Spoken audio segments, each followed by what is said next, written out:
অল্প বয়সে সিঁড়ি ফুলানের মা মদন খালি তুদন খালি মোয়া খালি গুয়া হুকাই যাবো গড়া খালি ধরা খাবেন।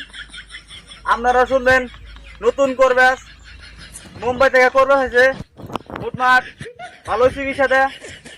উনি 2-4টা কথা কব, আপনারা শুনেন তাহলে।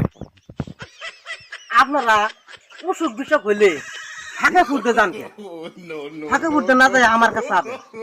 অসুখ বিসুখ হলে আমার কাছে আবেন। খাটির লোহা 4 পাল্লা ওজনের লোহা দিয়ে একটা তাবিজ বানাই দিন।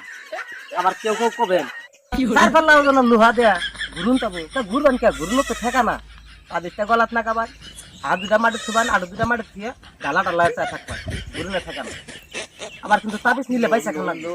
হিন্দু হলে গুরু খান যাবো না, মুসলমান হলে কাসিম খান যাবো না। ঠিক কাটির লোহা 4 পাল্লা ওজনের লোহা তাহলে দাম বেশি দাম নেন না 5.5 টাকা না। আবার করবেন যে 5.5 টাকা না তাহলে অঙ্কটা তো বুঝা গেল না, তাহলে অঙ্কটা তো বুঝা জানা গো আছে না গো আছে আছে অঙ্কটা বুঝাই জানা গো 220 করো আর তো হলো 3 মাথায় 5 ঠিক আছে 6 সিগন্যাল দাও 11 50 5.5 টাকা বুঝছেন কথাটা? বুঝছি।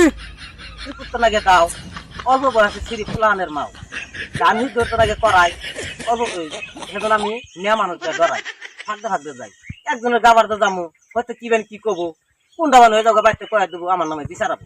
বুঝছেন কথাটা?